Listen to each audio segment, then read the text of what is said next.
아파트 경비원 고 최희석 씨를 수차례 때리고 협박한 혐의로 재판에 넘겨진 가해자 입주민이 1심에서 징역 5년을 선고받았습니다.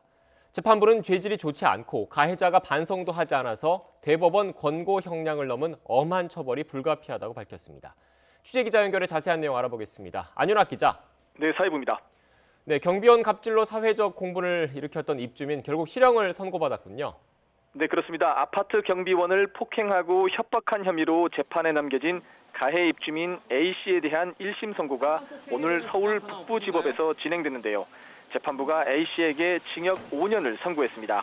A씨는 보복 감금과 상해, 보복 폭행을 비롯해 상해와 무고, 강요 미수, 협박 등 모두 7개 혐의를 받았는데요.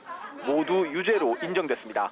재판부는 피해자가 극심한 정신적 고통을 받은 것으로 보인다며 A씨 죄질이 몹시 좋지 않아 엄한 처벌이 불가피하다고 밝혔습니다. 이어 A씨가 수사기관에서 보인 태도나 법정 진술을 봐도 자신의 잘못을 반성하지 않고 있고 피해자 유족의 용서도 받지 못해 유족이 엄벌을 탄원했다며 선고 배경을 설명했습니다.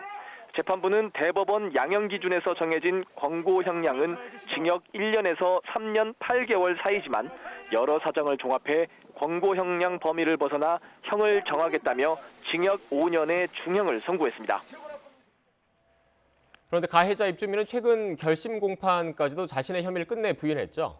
네, 그렇습니다. 입주민 A씨는 지난 4월 경비원 고 최희석 씨가 이중 주차된 자신의 승용차를 손으로 이동시켰다는 이유로 최 씨를 폭행한 혐의를 받습니다. 이후에도 최 씨가 출근할 때마다 폭행과 협박을 일삼은 것으로 조사됐는데요. 특히 최 씨가 경찰에 신고했다는 사실을 알고 보복 목적으로 CCTV가 없는 경비실 화장실로 끌고 가 콧뼈를 부러뜨린 혐의도 받습니다. 당시 A씨는 쌍방 폭행을 주장하며 엉뚱한 진단서를 첨부해 최 씨에게 치료비를 요구했고 최 씨 거짓말로 명예가 훼손됐다며 허위 고소장을 제출한 것으로도 드러났습니다. 이 같은 A씨 폭행과 협박 내용은 최 씨가 극단적 선택을 하기 전 음성 유서로 남기기도 했지만 A씨는 자신의 혐의를 끝내 부인했습니다. A씨는 지난 7일 열린 결심 공판에서 자신은 절대 주먹으로 고인의 코를 때리거나 모자로 짓누르는 비이성적인 행동을 한 적이 없다고 말했습니다. 또 고인에게 머슴이라고 표현한 적도 없다며 자신이 보낸 문자 메시지까지 인정하지 않았습니다.